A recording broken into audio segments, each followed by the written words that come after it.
மக்கள் இந்த ஒரு பதிவில் நம்ம என்ன பார்க்க போகிறோம்னா, நம்ம தலைவருக்கு பார்த்தீங்கன்னா இலங்கையோட உச்சபட்ச அதிகாரம் பார்த்தீங்கன்னா ரியாக்ட் பண்ணியிருக்கு. அதாவது இலங்கையோட அதிபர் பார்த்தீங்கன்னா ரியாக்ட் பண்ணியிருக்காரு. இந்த ரியாக்ட் பண்ணிட்டாங்க பாத்தியா மாசு அப்படின்னு மட்டும் நான் பேச போகிறதில்ல. இந்த ரியாக்ஷன் பார்த்தீங்கன்னா நம்ம தலைவர் என்ன பண்ண முடியுமோ, ஒரு கட்சியோட தலைவராக தாவேகா தலைவர் விஜய் அவர்கள் என்ன பண்ண முடியுமோ அதை பண்ணிட்டாங்க. தமிழ்நாடு அரசாங்கம் சும்மா இருக்குது. அதே நேரத்தில் பார்த்தீங்கன்னா இந்திய அரசாங்கம் பேசுகிறதே கிடையாது. இது ரொம்ப பெரிய பிரச்சனையில் கொண்டு போய் விட்டுருக்கு அப்படிங்கிறதான் யதார்த்தமான உண்மை. இங்கே ஒரு விவாத பொருளை ஒரு தலைவர் உருவாக்கிட்டாரு. அந்த விவாத பொருளை பங்கேற்று இந்த பிரச்சனையை சூட்டாக முடிக்க வேண்டிய இந்திய அரசாங்கம் பார்த்தீங்கன்னா கள்ள மௌனம் சாதிக்குது அப்படிங்கிறதான் நான் இங்கே சொல்ல வரேன். நடுவில் வீடியோ ஆரம்பத்திலே பேசணும்னு நினச்சேன். இந்த மாரிதாஸ் அப்படிங்கிற ஒருத்தருக்கு ரிப்ளை பண்ணுங்க ப்ரோ அப்படிங்கிற ஒரு விஷயத்தை பேசிகிட்டு இருந்தாங்கல்ல. நான் மறுபடியும் சொல்கிறேன், அவர் ஒரு ஓரமாக உட்காந்து அழுதுகிட்டு இருப்பார். தேவையில்லாமல் இந்த மாதிரி விஷயத்தை தொட்டமே, இன்ஸ்டாகிராமை வச்சு நம்ம பாட்டு ஏதோ ஒன்று பரப்பணுமே, ஆனால் இலங்கையிலேருந்து தான் அவருக்கு பதில் வருது அப்படின்னு சொல்லி உண்மைக்குமே ரொம்ப துயரத்தில் இருப்பாங்க. இது மட்டும் இல்லாமல் தமிழ்நாட்டில் இது எவ்வளோ பெரிய இம்பாக்ட் ஏற்படுத்தியிருக்கு அப்படிங்கிற செய்தியும் வந்திருக்கு. தேசிய லெவலில் பார்த்தீங்கன்னா இலங்கை அதிபர் என்ன பேசியிருக்கார் அப்படிங்கிறது ரொம்ப ரொம்ப முக்கியமானது. நம்ம தலைவருக்கு ரியாக்ட் பண்ணியிருக்காருங்கிறத மட்டும் நம்ம கொண்டாடக்கூடாது. அதை தாண்டி இந்த பிரச்சனையில் அடுத்த கட்டம் இலங்கை அரசாங்கம் போகுது. ஆனால் தமிழ்நாடு அரசாங்கம், இந்திய அரசாங்கம் அமைதியாக இருக்குது. அண்ணாமலை அவர்கள் பார்த்தீங்கன்னா இதை பற்றி சில விஷயங்கள் ஆர்என்டியில் போட்டு சில தகவல்லாம் எடுத்து வந்து காங்கிரஸை கட்டம் கட்டினார், திமுக கட்டம் கட்டினார். அதுக்கெல்லாம் இலங்கையிலேருந்து எந்த ரியாக்டும் வரல. பிரதமர் நரேந்திர மோடி அவர்கள் பார்த்தீங்கன்னா இலங்கை போகும்போது பார்த்தீங்கன்னா இதை பற்றி எந்த விதமான பிரச்சனையும் வரல. எங்கள் தலைவர் மாநாட்டில் பேசின அந்த 10 செகண்டுக்கு பார்த்தீங்கன்னா பெரிய இம்பாக்ட் ஆனது ஏற்பட்டிருக்கு அப்படிங்கிறதான் யதார்த்தமான உண்மை. இதை பற்றி நான் முழுமையாக கவர் பண்ணணும்னு நினைக்கிறேன். ஏன்னா ரொம்ப ரொம்ப முக்கியமான செய்தி. ஒன் பை ஒன்றா தெளிவாக நம்ம பார்க்கலாம். உற்சாக வணக்கங்கள். வாங்க பதிவுக்குள்ளே போகலாம். இப்போ முதல் விஷயம் மக்களே, மாரிதாஸ் அவர்களே, நான் உங்களுக்கு ஒரு விஷயம் சொல்கிறேன். நீங்கள் நேரடியாக மாநாட்டுக்கு வந்திருந்தீங்கன்னா உங்களுக்கு இந்த மாதிரி எந்த டவுட்டுமே வந்திருக்காது. இது அத்தனையுமே உண்மைங்கிறத நீங்கள் கண்டிப்பாக பார்த்தீங்கன்னா நம்பியிருப்பீங்க. நீங்கள் மாநாட்டுக்கு நேரடியாக வராது உங்களோட பெரிய தவறாக இருக்குது. அதாவது நான் தாவேக்காக்காரன், தமிழ்நாட்டில் எனக்கு ஓட்டுரிமை இருக்குது, இந்த கட்சியில் ஒரு பொறுப்பில் இருக்கேன், பயணிச்சுக்கிட்டு இருக்கேன், நான் அந்த மாநாட்டுக்கு போனது பெரிய சீன்லாம் கிடையாது. நான் போக வேண்டியதுங்கிறது என்னுடைய கடமை, நான் போயிட்டேன். ஓகேவா? அதே நேரத்தில் பார்த்தீங்கன்னா இந்த மாநாட்டில் என்னை மாதிரி லட்சக்கணக்கான தொண்டர்கள் வந்தாங்க, அதுவும் பெரிய விஷயம் கிடையாது. அதை தாண்டி பார்த்தீங்கன்னா கர்நாடகாலேருந்து, கேரளாலேருந்து என் பக்கத்தில் தான் வந்து உட்காந்துருந்தாங்க. என்ன பாஸ் நீங்கள் பேசுகிற மொழியே வித்தியாசமாக இருக்கே, என்ன ஏதுன்னு விசாரிக்கும் போது கேரளாலேருந்து வந்திருக்கேன் தலைவரே, நான் வந்து கர்நாடகாலேருந்து வந்திருக்கேன், நான் ஆந்திரா தலைவரேன்னு சொல்லி வேறு சில மனிதர்கள் அத்தனை பேருமே நான் உண்மைக்குமே சந்தித்தேன். அவங்க பார்த்தீங்கன்னா என்ன சொல்கிறாங்கன்னா, உங்களுக்கு ஓட்டே கிடையாது, நீங்கள் ஏன் இங்கே வந்தீங்கன்னு கேட்கும்போது, எங்கள் அண்ணன் அவர் ஒரு மாநாடு நடத்தும் போது நான் வராமல் வேறு யாரையா வருவா அப்படின்னு சொல்லி ரொம்ப உணர்வுபூர்வமாக பார்த்தீங்கன்னா அவங்க எல்லாருமே பேசுனாங்க. உடனே யூடியூப்பில் பார்த்துருக்கேன்ப்பா, நல்லா பண்ணு அப்படிங்கிற மாதிரி சில விஷயத்த சொல்லிவிட்டு அண்ணனுக்காண்டி வந்தோம், தொடர்ச்சியாக பேசுங்க, தொடர்ச்சியாக பயணிங்க, ரொம்ப அற்புதமாக அண்ணன் மாநாட்டில் பேசிட்டான்னு சொல்லி மகிழ்ச்சியாக பார்த்தீங்கன்னா அவங்களோட சொந்த ஊருக்கு அவங்க போனாங்க. இது அத்தனையுமே நான் உண்மையாகவே பார்த்தேன். அதனால எனக்கு மாரிதாஸ் சொல்கிறதுலாம் இப்படி இருக்குமோ அப்படி இருக்குமோங்கிற எந்த சந்தேகமும் இல்லை. ஏன்னா மாநாட்டுக்கே கிளம்பி வராங்க, ஒரு இன்ஸ்டாவில் லைக் போட மாட்டாங்களா அப்படிங்கிறதா யதார்த்தமான உண்மை. இது நம்பர் 1. நம்பர் 2 பார்த்தீங்கன்னா மாரிதாஸ் அவர்கள் பார்த்தீங்கன்னா ஆதாரத்தோடு பேசுகிறார்ல, தமிழ்நாட்டில் இது எவ்வளோ பெரிய இம்பாக்ட் ஏற்படுத்தியிருக்கு அப்படின்னு சொல்லி எங்களுக்கு எதிர்முகாமில் இருக்கக்கூடிய ஒரு பத்திரிகையாளர் பார்த்தீங்கன்னா பதிவு செஞ்சிருக்காரு. இந்த இவர் இருக்கார்ல, அந்த திருச்சி சூர்யான்னு நினைக்கிறேன், அவரை வச்சு ஒரு வீடியோலாம் ஒன் இந்தியா வெப்சைட்டில் பார்த்தீங்கன்னா பண்ணுவார்ல, இல்லை இப்படிலாம் பண்ணார்ல, அவர் தான் பார்த்தீங்கன்னா அந்த சமயத்தில் அவர் தான் அந்த பத்திரிகையோட ஆசிரியர் தான் நினைக்கிறேன். அவர் பார்த்தீங்கன்னா ரொம்ப வியத்தகு ஒரு தகவலை பார்த்தீங்கன்னா சோஷியல் மீடியாவில் வெளியிட்டு பார்த்தீங்கன்னா, என்னப்பா இவ்வளோ பெரிய இம்பாக்ட் ஏற்படுத்தியிருக்கு அப்படின்னு சொல்லி அவரே தலையை பிச்சுக்கிட்டு திரிகிறார் அப்படிங்கிறது தான் யதார்த்தமான உண்மை.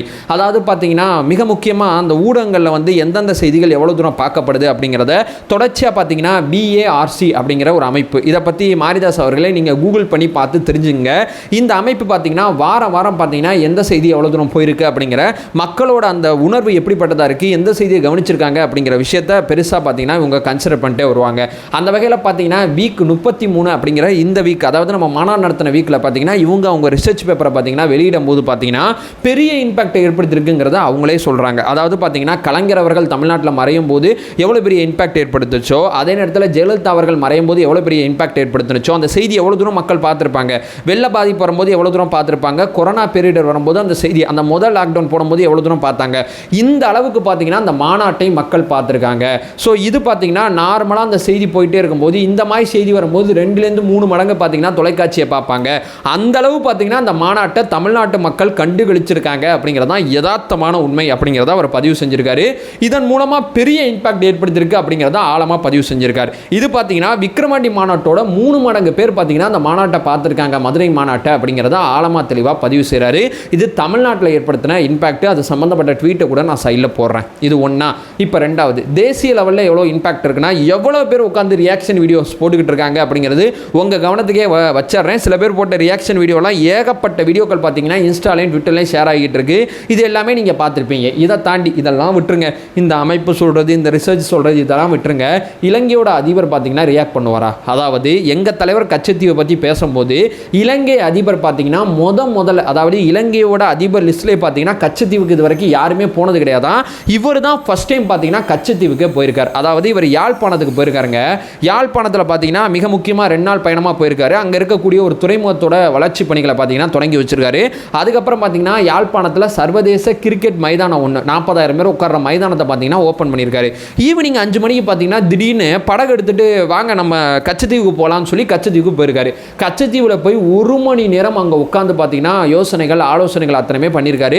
அங்கே இருக்கக்கூடிய மீனவர்கள் அத்தனை பேர்ட்டையுமே உரையாடி இருக்காரு. இவரையே இதை செய்யணும். இதற்கு முன்னாடி பார்த்தீங்கன்னா இலங்கையோட வெளியுறவுத்துறை அமைச்சர் பார்த்தீங்கன்னா என்ன சொன்னார்னா, கச்சத்தீவுலாம் மீட்டு கொடுக்க முடியாது, தர முடியாது அப்படிங்கிற, நாங்கள் வந்து தாங்கன்னு சொன்னால் அவங்க தர முடியாதுங்கிற ரியாக்ஷன் சொல்கிறாங்க. இங்கே இருக்கிற தமிழக அரசியல்வாதிகள் எவ்வளோ தூரம் இதை பற்றி பேசும்போது இலங்கையிலேருந்து ஏதாவது ஒரு கமெண்ட் வந்திருக்கா? அமைதியாக உங்களை பார்த்து சிரித்து கடந்து போயிட்டு இருப்பாங்க. எங்கள் தலைவர் பேசும்போது அவங்க ரியாக்ஷன் பண்ணுறாங்க.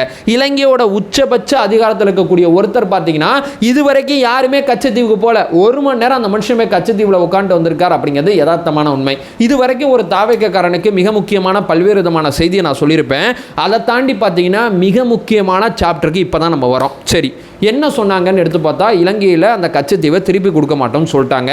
ரெண்டாவது பார்த்தீங்கன்னா இப்போ பறிமுதல் செய்யப்பட்ட படகுகள் இருக்குது பார்த்தீங்களா, அந்த படகுகளை நாங்கள் இனிமேல் வந்து உங்களுக்கு வந்து தரமாட்டோம். ஏன்னா நாங்கள் மனிதாயமான அடிப்படையில் அந்த படகுகளை திருப்பி கொடுக்குறோம். நீங்கள் மறுபடியும் கச்சத்தீவுக்கு வரீங்க, இப்போ நாங்கள் படகுகளை திருப்பி கொடுக்க மாட்டோம் அப்படிங்கிற மிக முக்கியமான டிசிஷன் மேக்கிங்கு பார்த்தீங்கன்னா வந்திருக்காங்க. இது எவ்வளோ பெரிய ஆபத்து. ரெண்டாவது பார்த்தீங்கன்னா மீனவர்களுக்கு 14 கோடி ரூபா வரைக்கும் அபராத தொகை விதிச்சிருக்காங்க. 14 கோடி ஒரு மீனவர் எப்படி கட்ட முடியும்? நீ கட்டல்னா தூக்கி சிறையில் போடுவேன், 18 மாதம் சிறையில் எடுன்னு சொல்லி ஒன்று அபராதம் கட்டு, இல்லை சிறைக்கு போ அப்படிங்கிற ரொம்ப முக்கியமான டிசிஷன் மேக்கிங் பார்த்தீங்கன்னா இலங்கை வந்திருக்கு. இப்போ வரைக்கும் பிரதமர் நரேந்திர மோடி இதை பற்றி எதுவுமே பேசலை. இந்தியாவோட வெளியுறவுத்துறை அமைச்சர் பார்த்தீங்கன்னா எதுவுமே பேசலை, ஜெய்சங்கர் எதுவுமே பேசலை, அமைதியாக கடந்து போயிட்டு இருக்காங்க. அவங்க பார்த்தீங்கன்னா நம்ம படகுகளை நேற்று பார்த்தேன் தினத்தந்தியில் ஒரு நியூஸு, படகுகளை உடப்பேன் அப்படிங்கிற ஒரு டிசிஷன் மேக்கிங் பார்த்தீங்கன்னா அவங்க போயிருக்காங்க. உடப்பேங்கிறாங்க, படகுகளை திருப்பி கொடுக்க மாட்டேங்கிறாங்க, கச்சத்தீவை திருப்பி தரவே மாட்டேங்கிறாங்க. இந்த பக்கம் வராதங்கிறத ரொம்ப தீவிரமாக ரொம்ப அழுத்தம் திருத்தமாக சொல்கிறாங்க. இந்த அதிபர் மட்டும் பேசலை, அங்கே இருக்கக்கூடிய அத்தனை கட்சியும் பார்த்தீங்கன்னா கச்சத்தீவு விஷயத்தில் ரொம்ப அக்ரெசிவாக இருக்காங்க. ரொம்ப அக்ரெசிவாக பார்த்தீங்கன்னா எங்கள் தலைவரை பார்த்தீங்கன்னா கடிச்சு வச்சுக்கிட்டு இருக்காங்க. இவ்வளோ தூரம் நடக்குது, ஆனால் இந்திய அரசாங்கம் அமைதியாக அந்த விஷயத்தை பார்த்துக்கிட்டு இருக்கு. நம்ம தமிழக முதல்வர் பார்த்தீங்கன்னா அழுத்தம் கொடுக்க வேண்டிய இந்த சமயத்தில் பார்த்தீங்கன்னா அவர் வெளிநாட்டில் போய் உட்காந்து புறாவுக்கு பார்த்தீங்கன்னா இது போட்டுக்கிட்டு இருக்காரு, அது என்ன உணவு போட்டுக்கிட்டு இருக்காரு. இந்த விஷயத்தை அவர் ஒரு பக்கம் பண்ணிக்கிட்டு இருக்கார். நான் இங்கே எதை பற்றி நான் பேச வரேன்னா, எங்கள் தலைவர் ஒரு விஷயத்தை ரொம்ப அழுத்தம் திருத்தமாக சொன்னார். ஒன்று மீட்டு கொடுங்க, இல்லை குத்தகைக்கு வாங்குங்க அப்படிங்கிற விஷயத்த சொன்னார். நாங்கள் வந்து கொடுத்ததாகவே இருக்கட்டும், நாங்கள் உங்களுக்கு எக்ஸ்ட்ரா பே பண்ணுறோம். இந்த கச்சத்தீவை பார்த்தீங்கன்னா நாங்கள் பயன்படுத்திக்கிறதுக்கு நாங்கள் உங்களுக்கு பணம் தரோம், அந்த பணத்தை வாங்கி போட்டு எங்களுக்கு இதை பயன்படுத்த அனுமதி கொடுங்க. எங்கள் மீனவர்களுக்கு இங்கே தான் மீன் வளம் ரொம்ப அதிகமாக இருக்குது. இந்த பகுதியை பார்த்தீங்கன்னா எதனால் உங்கள்கிட்ட எங்களுடைய பழைய அரசாங்கம் விட்டு கொடுத்தாங்கன்னு தெரியல. இது இல்லைனா எங்கள் மீனவர்களோட வாழ்வாதாரமே பாதிக்கப்படும். இதை பயன்படுத்துறதுக்கு எங்கள் மீனவர்கள் வந்துட்டு போகிறதுக்கு, அவங்களுடைய வலைகளை பார்த்தீங்கன்னா கச்சத்தீவில் அப்படியே பரப்புறதுக்கு, அந்த கச்சத்தீவில் ஓய்வு எடுக்கிறதுக்கு அனுமதி கொடுங்க, இதற்கு நாங்கள் பணம் தரோம், குத்தகைக்கு நாங்கள் எடுத்துக்கிறோம் அப்படிங்கிற விஷயத்தை தான் எங்கள் தலைவர் பார்த்தீங்கன்னா நிரந்தர தீர்வாக தொடர்ச்சியாக வலியுறுத்துறாரு. பட் இலங்கையில் பார்த்தீங்கன்னா அந்த குத்தகை அப்படிங்கிற வார்த்தை விவாதமாகலை. எங்கள் தலைவர் பார்த்தீங்கன்னா மீட்டு கொடுக்கணுங்கிற வார்த்தை தான் இலங்கையிலேருந்து விவாதமாகுது. இதுக்கு தான் ரியாக்ஷன் பண்ணிட்டு இருக்காங்க. ஸோ அந்த குத்தகை அப்படிங்கிற விஷயத்தை இப்போயாவது இந்திய அரசாங்கம் இலங்கையிட்ட பேசலாம். பெரிய விவாதம் நடந்துகிட்டு இருக்கு. போகாத ஒருத்தர் போயிருக்காரு, 1 மணி நேரம் உட்காந்துருக்காரு, அதுக்கப்புறம் கடந்து வந்திருக்காரு. இதற்கு மேலும் இந்திய அரசாங்கம் இந்த விஷயத்தில் காலம் தாழ்த்த வேணாம். பழைய காங்கிரஸ் தப்பு பண்ணிச்சு, பழைய திமுக தப்பு பண்ணிச்சு, எத்தனை நாள் தான் ஏன் தப்பு பண்ணாங்கன்னு சொல்லிக்கிட்டே இருப்பீங்க. இங்கே ஒருத்தர் விவாத பொருள் ஆக்கியிருக்காரு. இந்த தப்பை சரி பண்ணுறதுக்கு சரியான சமயம் இந்த சமயத்தை பயன்படுத்தி கொள்ளுங்கள் அப்படிங்கிறதான் இங்கே நம்ம அழுத்தம் திருத்தமாக சொல்கிறோம். ஸோ ரொம்ப நன்றி தலைவா, நான் மறுபடியும் சொல்கிறேன், ரொம்ப பர்சனலாக சொல்கிறேன், ரொம்ப நன்றி.